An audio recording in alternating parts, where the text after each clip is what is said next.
الحمد لله نحمده ونستعينه ونستغفره ونؤمن به ونتوكل عليه ونعوذ بالله من شرور أنفسنا ومن سيئات أعمالنا ونعوذ بالله من شرور أنفسنا ومن سيئات أعمالنا من يهده الله فلا مضل له ومن يضلله فلا هادي له ونشهد أن لا إله إلا الله وحده لا شريك له ونشهد أن سيدنا ومولانا محمدا عبده ورسوله صلى الله تعالى عليه وعلى آله وصحبه وبارك وسلم تسليما كثيرا كثيرا. أما بعد فأعوذ بالله من الشيطان الرجيم. بسم الله الرحمن الرحيم. يا أيها الذين آمنوا قوا أنفسكم وأهليكم نارا وقودها الناس والحجارة عليها ملائكة غلاظ شداد لا يعصون الله ما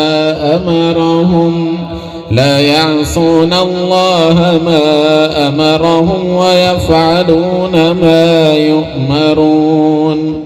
وقال تعالى يا أيها الذين آمنوا ادخلوا في السلم كافة ولا تتبعوا خطوات الشيطان إنه لكم عدو مبين. وقال النبي صلى الله عليه وسلم ما نحل والد ولدا من نحل أفضل من أدب حسن أو كما قال عليه الصلاة والسلام. زینت اسٹیج معزز علماء کرام، بزرگوں، دوستوں، عزیز طلباء اور طالبات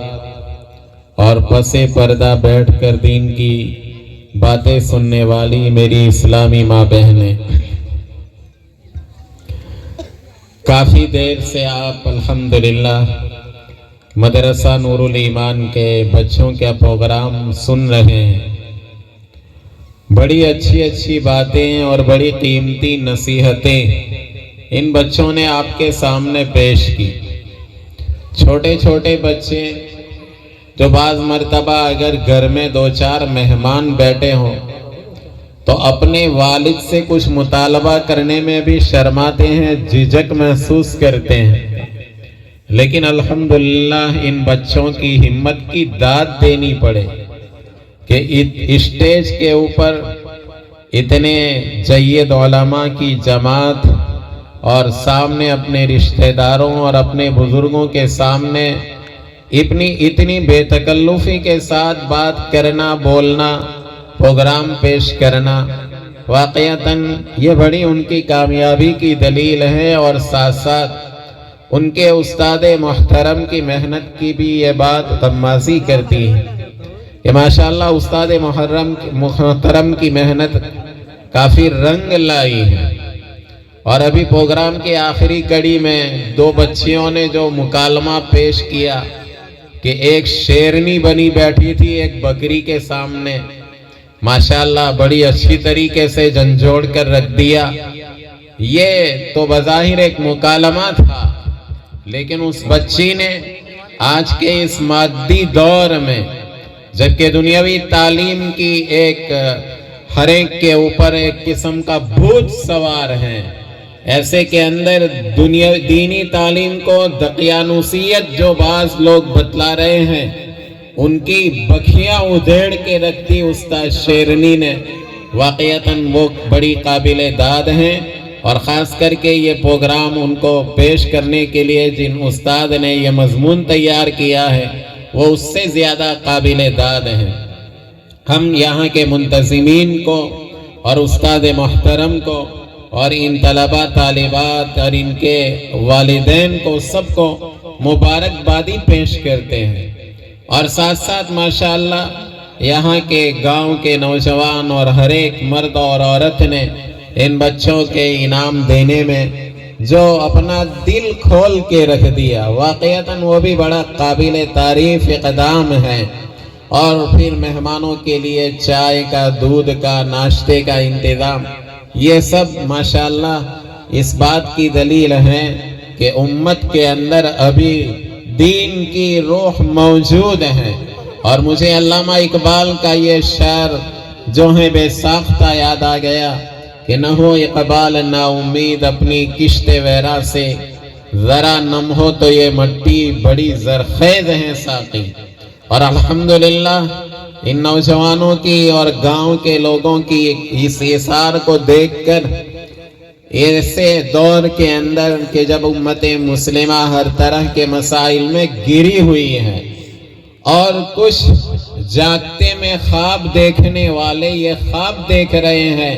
کہ اس امت کو مٹا دیا جائے، ان کے تشخص کو مٹا دیا جائے اور ان کے دینی شعار کو مٹا دیا جائے، ان کو صرف نام کے مسلمان رہنے دیا جائے، ان کے اوپر بھی ان کے لیے بھی ایسے پروگرام اور اس میں یہ جو جذبات دکھائے اس مجمع نے، اس نے بھی ان کے گویا خیالات کے اوپر بڑی زناٹے دار جو ہیں وہ بڑا زناٹے دار تماچا رسید کیا ہے۔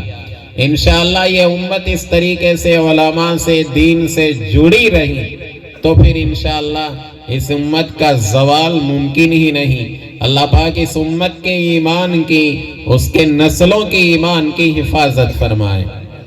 محترم دوستوں اور بزرگوں، قرآن کریم کی دو آیتیں میں نے پڑھی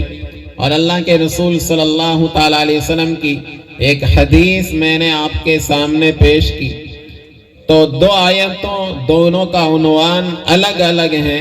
اس کے ماتحت مجھے دو باتیں عرض کرنا ہے۔ پہلی آیت میں اللہ پاک ارشاد فرماتے ہیں،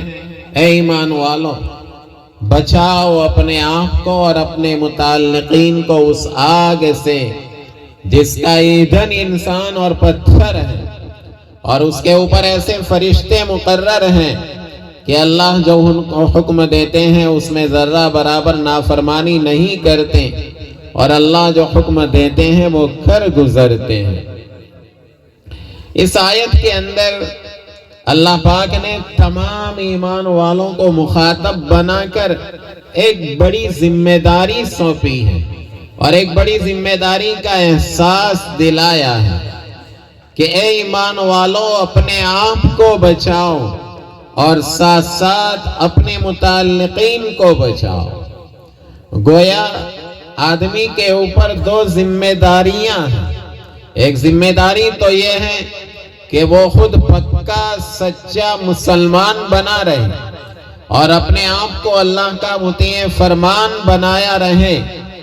اور ذرہ برابر اللہ کی اس قسم کی نافرمانی نہ ہونے دے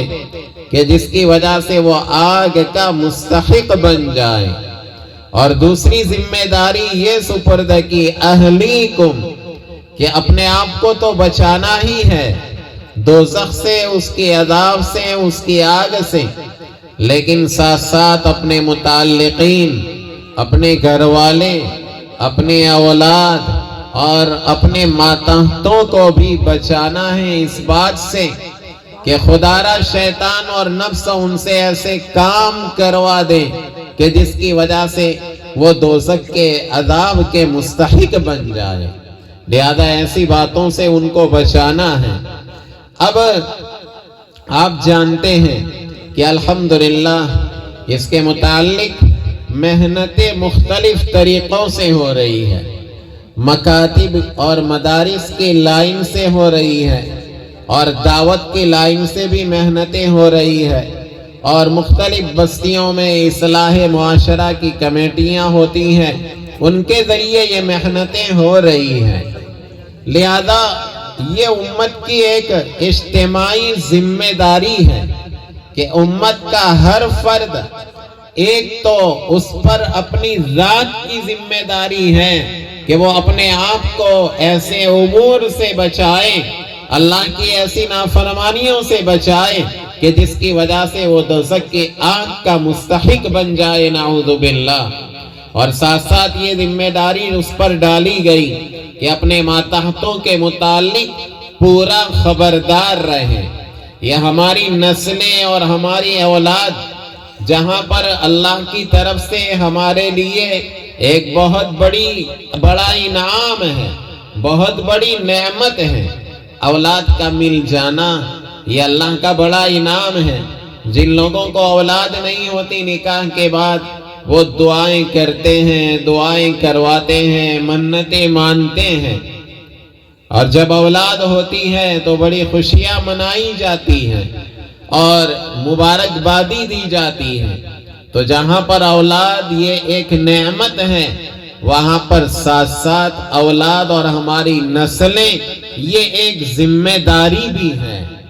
کہ اللہ کے رسول صلی اللہ تعالیٰ علیہ وسلم نے اولاد کی پرورش کے اور خاص کر کے بیٹیوں کی پرورش کے فضائل سنائے ہیں، اور ایسوں کو کہ جن کے ماتحت ایک بیٹی ہو، دو بیٹیاں اس سے زیادہ ہو، تو ایسوں کے لیے جنت کی بشارت اللہ کے رسول صلی اللہ تعالیٰ علیہ وسلم نے سنائی۔ کہیں آپ نے یہ فرمایا جس نے دو بیٹیوں کی کفالت کی، ان کی ذمہ داری اٹھائی، ان کو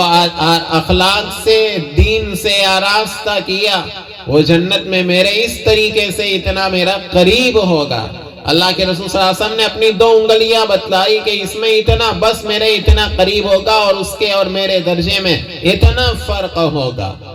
اور خاص کر کے بیٹیوں کے بارے میں اللہ کے رسول صلی اللہ تعالیٰ علیہ وسلم نے خصوصی طور پر فضیلت ارشاد فرمائی۔ اور کیونکہ زمانے جاہلیت کے اندر بیٹیوں کو برا سمجھا جاتا تھا، ان کی پیدائش کو باعث ننگ و عار سمجھا جاتا تھا، قرآن کریم نے اس کا نقشہ کھینچا ہے کہ جب اس کو لڑکی کی بشارت دی جاتی، ان میں سے کسی کو لڑکی وَإِذَا بُشِّرَ أَحَدُهُم بِالْأُنثىٰ ظَلَّ وَجْهُهُ مُسْوَدًّا وَهُوَ كَظِيمٌ يَتَوَارَىٰ مِنَ الْقَوْمِ مِنْ سُوءِ مَا بُشِّرَ بِهِ أَيُمْسِكُهُ عَلَىٰ هُونٍ أَمْ يَدُسُّهُ فِي التُّرَابِ، کہ جب اس کو لڑکی کی بشارت دی جاتی تو پورا دن اس کا چہرہ مارے غم کے غصے کے سیاہ پڑ جاتا، اور اندر کے اندر گھٹتا رہتا، اور مختلف خیالات اس کے دل میں آتے رہتے کہ کیا میں اس کو، کہ بھئی میں لڑکی کا باپ بنا ہوں، اس کو میرے اس ذلت کو یا میں برداشت کروں یا اس کو زندہ زمین کے اندر دفن کر دوں۔ اتنی بری مانیتائیں تھی لڑکیوں کے بارے میں، ان کو منحوس سمجھا جاتا تھا۔ اللہ کے رسول صلی اللہ تعالیٰ علیہ وسلم نے اس صنف نازک کی قدر کو بڑھائی کہ اللہ کے رسول صلی اللہ تعالیٰ علیہ وسلم نے ماں کو جنت کا دروازہ جو ہے، باپ کو جنت کا دروازہ قرار دیا، تو وہاں کہا کہ الجنت تحت اقدام الامہات، کہ جنت ماں کے قدموں کے نیچے ہے۔ اور اللہ کے رسول صلی اللہ علیہ وسلم نے فرمایا جس نے لڑکیوں کی پرورش کی وہ جنت میں میرا ساتھی بنے گا۔ اللہ کے رسول صلی اللہ تعالیٰ علیہ وسلم نے، آپ کی بیٹیاں تھیں، آپ نے بیٹیوں کو کیا عزت دی۔ روایت میں آتا ہے اللہ کے نبی صلی اللہ تعالیٰ علیہ وسلم کے صاحبزادی حضرت فاطمہ رضی اللہ تعالیٰ عنہا جب آپ کے گھر آتی، اپنے گھر سے جب آپ کے گھر آتی، جب میں کے آتی، اللہ کے رسول صلی اللہ علیہ وسلم ان کے لیے اٹھ کھڑے ہوتے تھے، اپنی بیٹی کے لیے اٹھ کھڑے ہوتے تھے۔ اللہ کے رسول صلی اللہ علیہ وسلم ان کا ہاتھ پکڑتے، ہاتھ پر بوسہ دیتے، اور حضرت فاطمہ رضی اللہ تعالیٰ عنہا کو اپنی جگہ کے اوپر بٹھاتے۔ اللہ کے رسول صلی اللہ تعالیٰ علیہ وسلم نے یہ کر کے امت کو پیغام دیا کہ بیٹیاں جو ہیں وہ کوئی زائد چیز نہیں، اور بیٹیاں بے عزتی کی دلیل نہیں، بلکہ بیٹیوں کا باپ تو بڑا عزت والا ہے۔ اور حضور اکرم اللہ پاک نے حضور اکرم صلی اللہ تعالیٰ علیہ وسلم کی نسل اپنی بیٹیوں سے چلا کر گویا ان کے آپ صلی اللہ علیہ وسلم کے ذریعے امت کی بیٹیوں کو یہ اعزاز جو ہیں وہ دلایا کہ دیکھیے نسلیں جو ہیں وہ صرف بیٹوں سے نہیں چلا کرتی، بلکہ بعض نسلیں بیٹیوں سے ایسی چلتی ہے کہ جو ہزاروں بیٹوں کی نسلوں کے مقابلے میں وہ بڑھ چڑھ جاتی ہیں۔ حضور اکرم صلی اللہ تعالیٰ علیہ وسلم نے یہ مقام دلایا بیٹیوں کو۔ تو خیر، میں یہ کہنے جا رہا تھا کہ اولاد جہاں پر ایک بہت بڑی نعمت ہے، وہاں بہت بڑی ذمہ داری ہے، اور شروع ہی سے اسلام نے اس کی طرف توجہ دلائی کہ اللہ کے رسول صلی اللہ تعالیٰ علیہ وسلم نے جو ہیں اولاد کی پرورش اور تربیت کے بارے میں یہ ہدایتیں دی کہ بچہ جب پیدا ہو تو سب سے پہلے کیا کیا جاتا ہے۔ بچہ جب پیدا ہوتا ہے، جب دنیا کے اندر آتا ہے، ابھی وہ کچھ نہیں سمجھتا، ابھی وہ کچھ بول نہیں رہا ہے، اس کا کوئی شعور نہیں، صرف ایک کام وہ رونے کو جانتا ہے اور کوئی کام وہ جانتا نہیں ہے۔ لیکن جیسے ہی ماں کے پیٹ سے وہ دنیا کی ہوا اور دنیا کی ہوا میں سانس لینے لگا، اللہ کے رسول صلی اللہ تعالیٰ علیہ وسلم نے سب سے پہلے والدین کو کیا ہدایت دی کہ اس بچے کے ایک کان کے اندر قبل اس کے کہ اس کے کانوں میں دوسری آوازیں پڑیں، ایک کان میں اذان دی جائے اور دوسرے کان کے اندر اقامت دی جائے، کہیں جائے۔ اس سے یہ معلوم ہوتا ہے کہ والدین کو کہا گیا کہ اپنی اولاد کا رشتہ اللہ سے اور نبی اکرم صلی اللہ علیہ وسلم سے اس وقت نہیں جب بچہ سمجھدار ہو جائے، کچھ بولنے مانگنے لگے، بلکہ اسی وقت سے کہ جب دنیا کی ہوا میں وہ سانس لینے لگے، اسی وقت سے اس کا رشتہ اللہ کے نام سے جوڑو، اس کا رشتہ نبی اکرم صلی اللہ تعالیٰ علیہ وسلم سے جوڑو۔ اس سے پتہ چلتا ہے کہ اسلام نے والدین کو شروع ہی سے بچے کی پرورش کے ساتھ ساتھ تربیت کی طرف متوجہ کیا کہ شروع ہی سے اسلامی طریقے سے اس کی تربیت ہو اور اس کے کانوں میں سب سے پہلے گونجنے والی صدا وہ اللہ اکبر ہو، اللہ کا تذکرہ ہو، محمد الرسول اللہ صلی اللہ تعالیٰ علیہ وسلم کا تذکرہ ہو۔ وہ شروع دن سے ہی اس کا تعلق اور اس کا رشتہ اللہ اور اللہ کے رسول صلی اللہ تعالیٰ علیہ وسلم کے ساتھ جڑ جائے۔ پھر اس کے بعد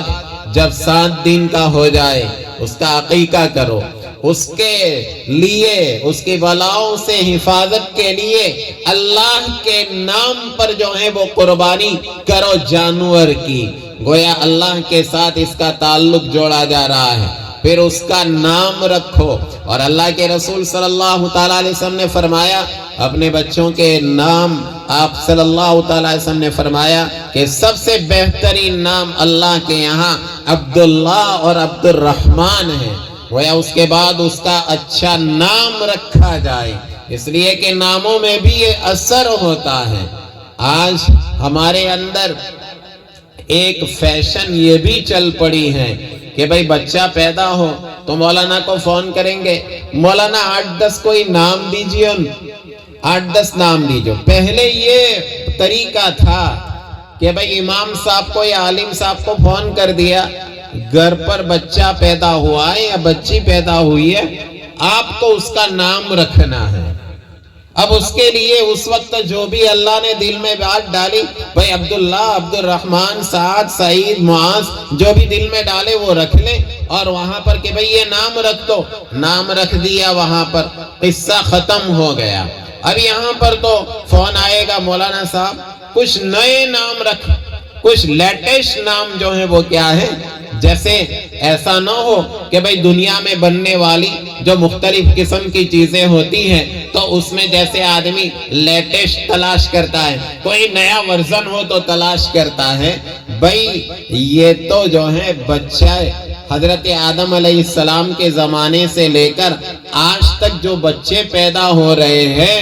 وہ اسی طرز کے ہیں جس طرز کے اللہ پاک نے حضرت آدم علیہ السلام کو بنایا تھا۔ بھائی ایسا ہوا یہ ترقی کے دور کے اندر کہ بچہ 2 کے بجائے 4 آنکھوں والا پیدا ہوا کہ بھائی اب ضرورتیں بڑھ گئی ہے، پہلے تو صرف قرآن پڑھنا تھا لیکن اب تم کے موبائل شریف بھی پڑھنا ہے، لہذا 2 آنکھیں اور بڑھا دی جائے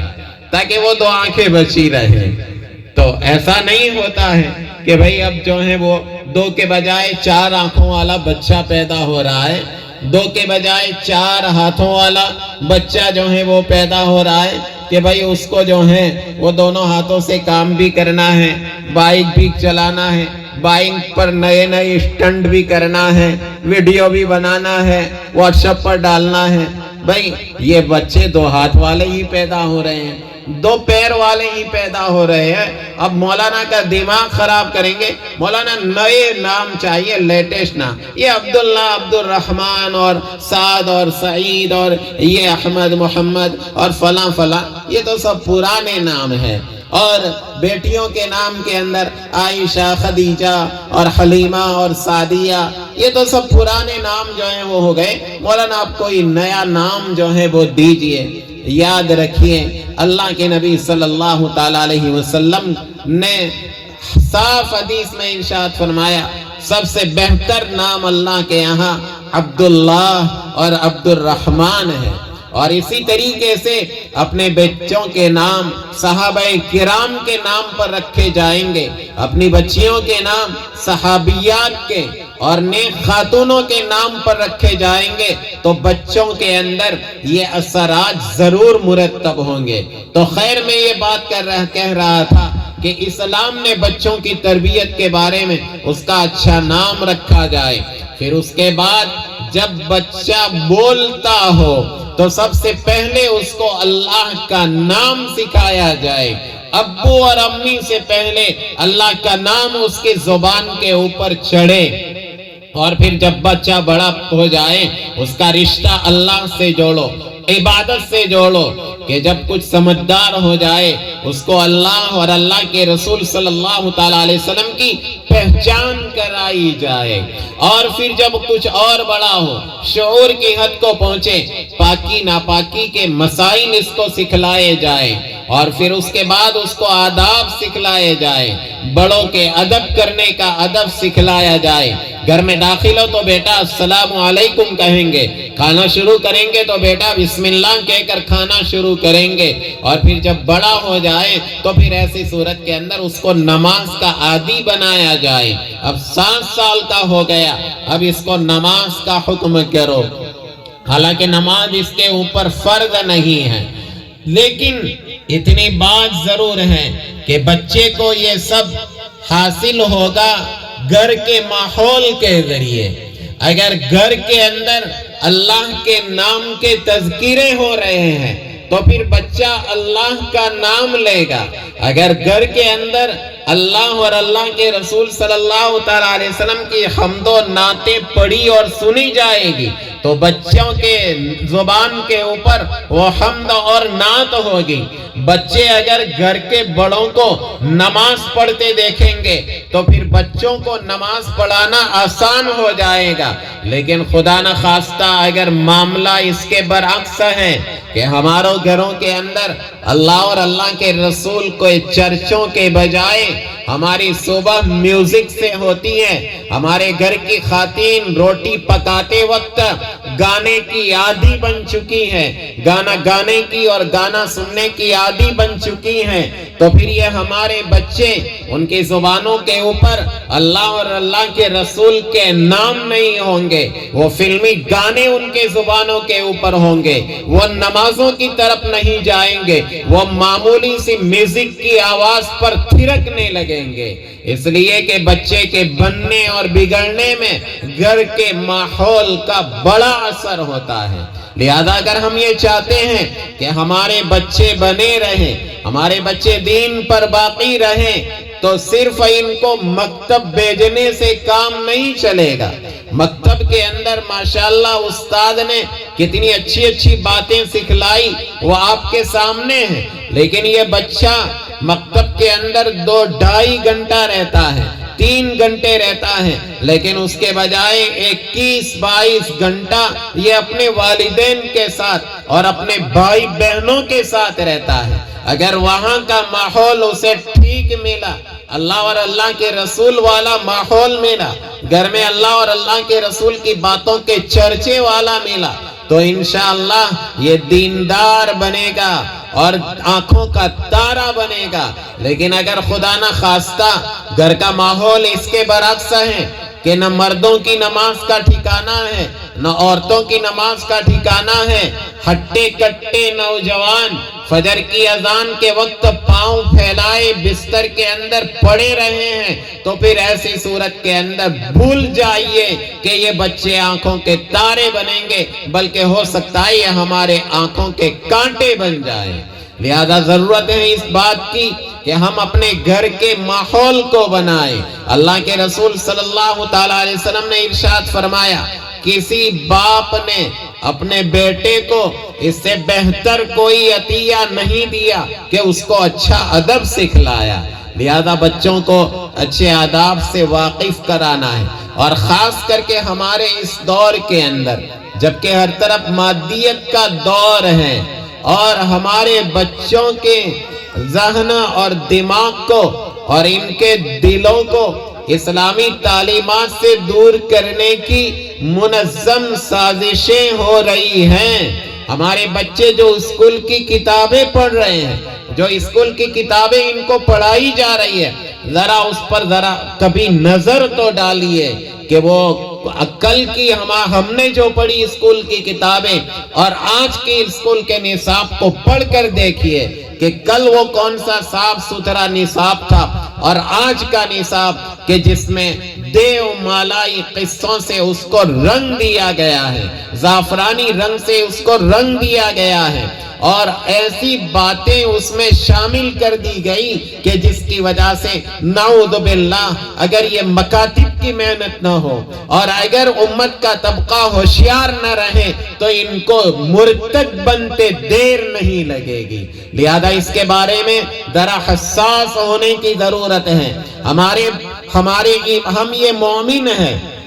ہمارے گھر میں ایمان کا چرچا ہے، نمازوں کا چرچا ہے، یہ دینی محفلیں ہم قائم کر رہے ہیں، اور الحمدللہ ہمارے سروں پہ ٹوپیاں اور ہمارے چہروں پہ سنت رسول صلی اللہ تعالیٰ علیہ وسلم ہے، ہم اسلامی لباس کے اندر ہیں۔ یہ اس نتیجے میں ہمارے پرکھوں نے، ہمارے آباء و اجداد نے ہمارے دین کو بچانے کی فکر کی۔ انہوں نے اپنے پیٹ پر پتھر باندھ کر جو ہے وہ ہمیں دین کی تعلیم دلائی اور ہمارے دین کے بارے میں وہ فکر مند رہے۔ اس کے نتیجے کے اندر ان کی کھیتیاں غیر آباد رہی، ان کے مکانات پرانے رہے، ان کے محلوں کی سڑکیں کچی رہی، لیکن ان کی نسل ایمان میں پکی رہی۔ وہ اس وجہ سے کہ انہوں نے مادیت کے بجائے، گھروں کے پختہ بنانے کے بجائے بچوں کے ایمان کی پختگی کی فکر کی۔ انہوں نے اپنے گھروں کو جو ہے آسائش و آرائش کے سامان کے بجائے قرآن سے، تسبیحات سے اور مصلوں سے آباد کیا، جس کے نتیجے کے اندر آج ہم یہ ایمانی فساد دیکھ رہے ہیں۔ لیکن ہم اگر چاہتے ہیں کہ ہماری یہ نسلوں کے اندر دین قائم رہے تو یاد رکھیے وہ جو اگلا دور تھا جس میں باطل کے فتنے اتنے نہیں پھیلے ہوئے تھے اور دین اسلام سے ہٹانے کی ہماری نسلوں کو اتنی منظم سازشیں نہیں ہو رہی تھی، لیکن اس کے باوجود وہ اتنے فکر مند تھے۔ آج ہمیں ہماری نسلوں کے ایمان کے بارے میں اس سے 10 گنا نہیں 100 گنا زائد فکر مند ہونے کی ضرورت ہے، تب جا کے یہ ہمارے بچوں کے اور ہماری نسلوں کے ایمان کی حفاظت ہوگی۔ تو محترم دوست اور بزرگوں، ہم سب کے ذمہ ضروری ہے کہ ہم ہمارے نسلوں کی حفاظت کریں، اور اس کے لیے ہمیں دینی ماحول بنانا پڑے گا۔ گھر کے ماحول میں قرآن کو لانا پڑے گا، ہمیں گھر کے ماحول میں تعلیم کو لانا پڑے گا۔ گھر کے مرد عورت اور ہر نوجوان اور بوڑھے کو نماز کی پابندی کرنی پڑے گی، تب جا کے وہ ہماری نسلیں دین کے اوپر قائم رہے گی، ورنہ خدا نہ خواستہ وہ دن نہ آئے کہ یہ ہماری نسلیں ہمارے ہاتھوں سے نکل جائیں اور قیامت کے دن ان کا ہاتھ ہو اور ہمارا گریبان ہو کہ تم نے ہمارے ایمان کی حفاظت کیوں نہیں کی۔ الحمدللہ ان مدارس اور مکاتب کے ذریعے یہ محنتیں ہو رہی ہے، اور میں کہا کرتا ہوں کہ ہمارے ہندوستان کے مسلمان جہاں پر خواص مدارس کے اور مکاتب کے قیام کی فکریں کر رہے ہیں اور وہ قابل داد ہیں، اتنے ہی قابل داد ہمارے عوام ہیں کہ جب ان کے پاس یہ مدارس اور مکاتب جوالے جاتے ہیں تو وہ جب وہ اپنا دل نکال کے رکھ دیتے ہیں اور ان کو خوش کر کے واپس بھیجتے ہیں۔ یقیناً یہ آپ کی بہت بڑی قربانی ہے، اور انشاءاللہ یہ قربانی جاری رہی اور علماء کرام کے ساتھ یہ تعلق آپ کا جوڑا رہا تو انشاءاللہ یہ دین اسی طریقے سے، اسی شباب کے ساتھ اور اسی طریقے سے فروغ کے ساتھ باقی رہے گا۔ اللہ پاک آپ کے دینے کو قبول فرمائے اور ان کی محنتوں کو قبول فرمائے۔ تو ایک بات تو مجھے یہ کہنا تھا کہ بچوں کی تربیت کی طرح ہم سب کو بہت حساس ہونے کی ضرورت ہے۔ اس میں معمولی سی غفلت یہ ہمیں کہیں سے کہیں لے جا کر رکھ سکتی ہے۔ یہ وہ دور ہے، ہم اس دور سے گزر رہے ہیں کہ تاریخ میں گمراہ کرنے والا اتنا خطرناک دور کبھی نہیں آیا کہ گمراہ کرنا اتنا آسان ہو۔ اور آج کل یہ اینڈرائیڈ اور سیل فون نے، موبائل فون نے تو ستیہ ناش کر کے ہمارے معاشرے کو رکھ دیا ہے،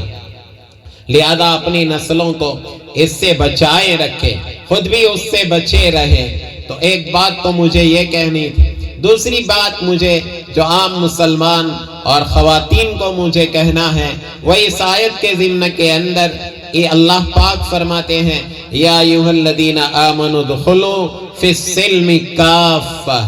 اے ایمان والو اسلام میں پورے کے پورے داخل ہو جاؤ۔ یاد رکھیے اللہ پاک نے ہمیں جو شریعت دی ہے،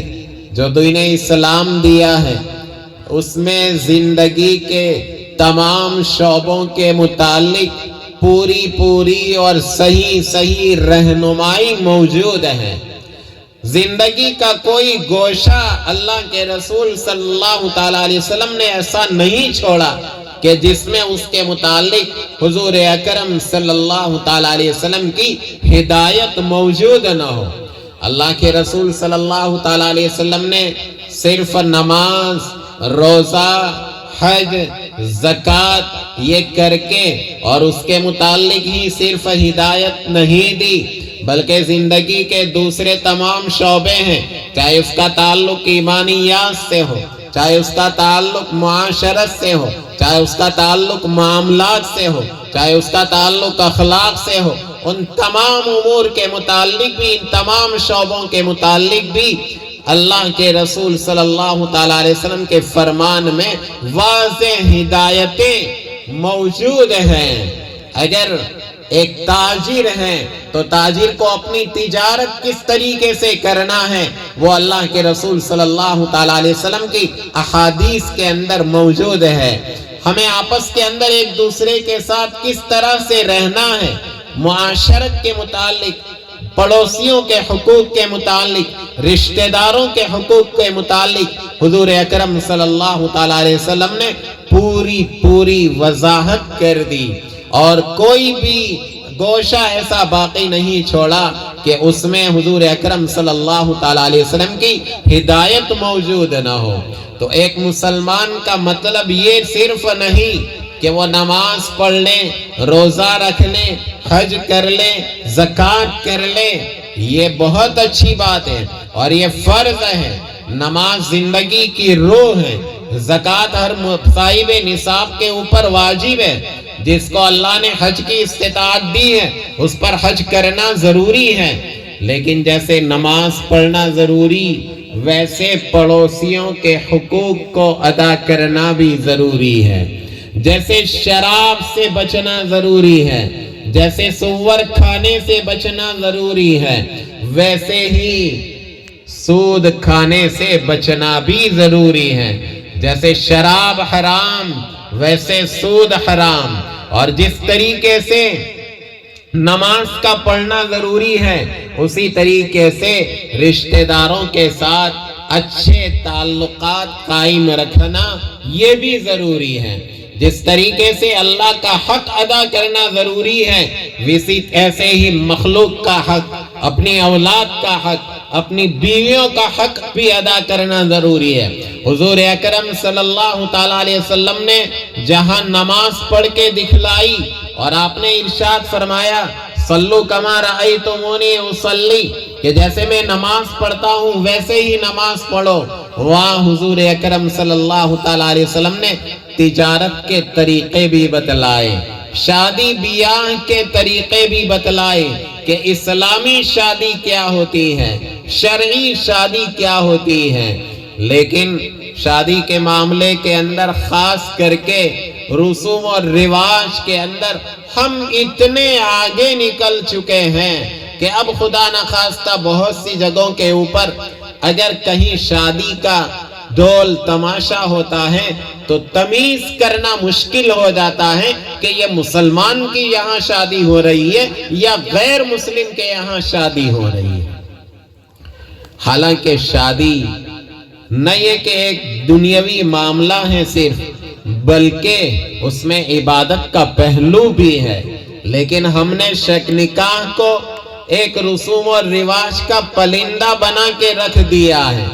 اللہ کے رسول صلی اللہ تعالیٰ علیہ وسلم نے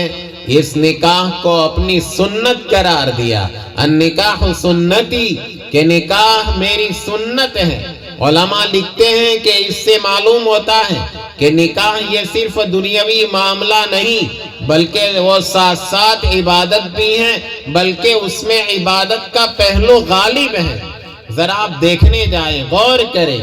کہ اللہ کے رسول صلی اللہ علیہ وسلم دنیاوی امور کے اندر کھانا کھاتے تھے، پانی پیتے تھے، کپڑے پہنتے تھے، تجارت کرتے تھے، لیکن ان میں سے کسی کو اللہ کے رسول صلی اللہ علیہ وسلم نے یوں نہ نہیں کہا کہ کھانا میری سنت، پینا میری سنت، کپڑے پہننا میری سنت، تجارت کرنا میری سنت۔ لیکن جہاں پر حضور اکرم صلی اللہ تعالیٰ علیہ وسلم نے نکاح کیے وہاں پر آپ نے یوں کہا النکاح سنتی، کہ نکاح میری سنت ہے۔ اس سے معلوم ہوا نکاح میں عبادت کا پہلو غالب ہے۔ تجارت مسجد میں کرنا ناجائز ہے۔ اگر کوئی آدمی مسجد میں ٹوپیوں کی دکان لگا لے، دو چار عطر کی بوتل کوئی عطر فروش مسجد میں لے کر آ جائے اور مصلیوں سے وہاں پر خرید و فروخت شروع کر دے، علماء کہیں گے یہ حرام ہے، مسجد کے اندر تجارت جائز نہیں ہے۔ لیکن اللہ کے رسول صلی اللہ تعالیٰ علیہ وسلم نے نکاح کے بارے میں فرمایا کہ آپ صلی اللہ علیہ وسلم نے فرمایا اعلنوا النکاح وجعلوها فی المساجد، نکاح علی الاعلان کیا کرو، چپکے چپکے مت کیا کرو، اور نکاح کی محفلیں مجلسیں مسجد میں منعقد کرو۔ اس سے معلوم ہوا کہ اس میں عبادت کا پہلو غالب ہے، لیکن ہم نے آج اس کو جو ہے وہ رسوم اور رواج کا ایک مجموعہ بنا دیا ہے۔ مہینوں پہلے تاریخ طے ہوتی ہے، تاریخ طے کرتے وقت کبھی بکھیڑے، پتہ نہیں اللہ کرے یہاں پر اس قسم کی رسومات نہ ہو۔ پھر ایک نئی رسم چل پڑی ہے آج کل جو خالص ہندوانہ رسم کہ ہلدی کی رسم جو ہے وہ ادا کی جاتی ہے۔ اللہ کے بندو، ہم مسلمان ہیں اور اللہ کے نبی صلی اللہ علیہ وسلم کے امتی ہے، آپ کے نام لیوا ہے، اور ہمارے اندر اس قسم کی رسمیں، یہ ڈول تماشے، یہ فضول خرچیاں۔ اور ایک صاحب کہہ رہے تھے کہ بھائی جہاں پر تعلیم کی بات آئے گی اور جہاں پر جو ہے دوسری دینی ضرورتوں کی بات آئے گی تو مسلمانوں سے زیادہ غریب کوئی نظر نہیں آئے گا، اور جہاں پر نکاح کی بات آئے گی تو مسلمانوں سے زیادہ امیر کوئی نظر نہیں آئے گا۔ بھائی یہ تو کرنا پڑے گا، چاہے پیسے ہو یا نہ ہو، قرضہ لو اس کے لیے، اور سودی قرضہ لو۔ یہ سود کے بارے میں قرآن کریم کے اندر اللہ پاک نے کتنا سخت لہجہ استعمال کیا ہے، فَإِن لَمْ تَفْعَلُوا فَأْذَنُوا بِحَرْبٍ مِّنَ اللَّهِ وَرَسُولِهِ۔ اگر سود سے باز نہیں آتے ہو تو اللہ اور اللہ کے رسول کی طرف سے اعلان جنگ سن لو۔ اور اسی قرآن میں اللہ فرماتے ہیں الذین یأکلون الربا لا یقومون الا کما یقوم الذی یتخبطہ الشیطان من المس، کہ جو سود کا مال کھاتے ہیں وہ قیامت کے دن ایسے کھڑے ہوں گے جیسے کسی کو شیطان نے، جنات نے لپٹ کر خپتی بنا دیا ہو۔ اب اتنے بڑے گناہ کے لیے مسلمان نکاح کے وقت تیار ہو جائے گا کہ بھائی یہ تو کرنا پڑے، اور زیادہ تر دیکھا دیکھی کا یہ معاملہ ہوتا ہے، ایک دوسرے کو دیکھ کر فلانے پڑوسی نے ایسا کیا تو ہمیں بھی ایسا کرنا پڑے گا، اور پھر اس میں کمپٹیشن چلتی ہے کہ بھائی اس نے اتنوں کو کھلایا 500 کو تو میں 600 کو کھلاؤں گا، اس نے اتنی آئٹمیں بنائی 3 بنائی تو میں 4 بناؤں گا، اس نے 5 بنائی تو میں 6 بناؤں گا، اور پھر اس میں جو ہے وہ نمود کے لیے، دکھلاوے کے لیے جو ہے لوگ کہیں گے واہ کیا بات ہے، ارے انہوں نے تو اپنا دل نکال کے رکھ دیا باراتیوں کے لیے، باراتیوں کو خوش کر دیا، کتنی آئٹمیں تھی، ارے واہ کیا شامیانہ تنا تھا، کیا لائٹنگ تھی، کیا دلہے کے کپڑے تھے، کیا دلہن کے کپڑے تھے۔ اب یہ 2-4 دن کی واہ واہ جو ہے وہ ہوگی، لیکن پھر وہ بیچارہ باپ کہیں سے سود لیا ہے، کہیں سے قرض لیا ہے، وہ زندگی بھر اس بوجھ کے تلے دبا رہتا ہے اور گٹ گٹ کر زندگی گزارتا ہے۔ یہ کون سی عقل مندی ہے؟ شریعت نے نکاح کو کتنا سادہ قرار دیا کہ شرعی اعتبار سے نکاح کے اندر کوئی لمبا چوڑا خرچ نہیں، بلکہ صرف 2 ہی خرچ ہیں نکاح کے اندر ضروری، اور بلکہ ضروری تو ایک ہی ہے، ایک تو واجب ہے اور ایک سنت ہے۔ واجب خرچ کون سا؟ واجب خرچ مہر۔ آپ کے ہاں کتنا مہر چلتا ہے؟ 7,786، 10,000، 21,000، چلو 10,000 21,000 تو کچھ سمجھ میں آتا ہے، ورنہ 7,786 میں کوئی اچھی بکری لا کے دکھا دے۔ مہر جو ہے شریعت میں اللہ کے رسول صلی اللہ تعالیٰ علیہ وسلم کا، حضرت مفتی عبدالرحیم صاحب لاجپوری رحمت اللہ علیہ نے لکھا ہے کہ اللہ کے نبی صلی اللہ تعالیٰ علیہ وسلم کی اکثر ازواج کا، اکثر بیویوں کا مہر مہر فاطمی تھا، تقریباً 150 تولہ، 151 تولہ کے قریب ہوتا ہے چاندی، اتنا مہر مہر فاطمی۔ اب اللہ کے رسول صلی اللہ علیہ وسلم کوئی مالدار تو نہیں تھے، بلکہ آپ صلی اللہ علیہ وسلم کے گھر کے اندر کبھی 2 مہینے تک لگاتار چولہا نہیں جلتا تھا، تو وہاں پر اس معاشرے کے اندر ایک لڑکی کا اعزاز یہ ہے کہ اس کو مہر اچھا سے اچھا دیا جائے۔ اب دلہے کا جوڑا 6-7 ہزار کا، دلہن کا جوڑا 25-30 ہزار کا، اور گھر کا رنگ روگن کھلائی پلائی اس میں لاکھوں روپے اڑا دیں گے، لیکن اگر جان نکلے گی تو یہ مہر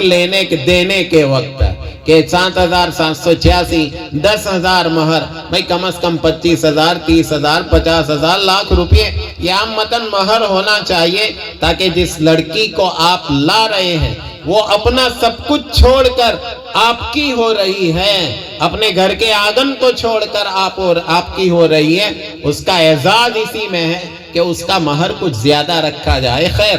تو 2 خرچ ہیں، ایک واجب ہے اور ایک سنت ہے۔ وہ واجب خرچ کون سا ہے؟ وہ واجب خرچ مہر ہے کہ لڑکی کو مہر دینا ہے، اور دوسرا جو ہے وہ سنت خرچ وہ ہے کہ ولیمہ کرے، اپنی عورت سے ملنے کے بعد ولیمہ کرے۔ اب ولیمہ یہ سنت ہے، اور اللہ کے رسول صلی اللہ تعالیٰ علیہ وسلم نے فرمایا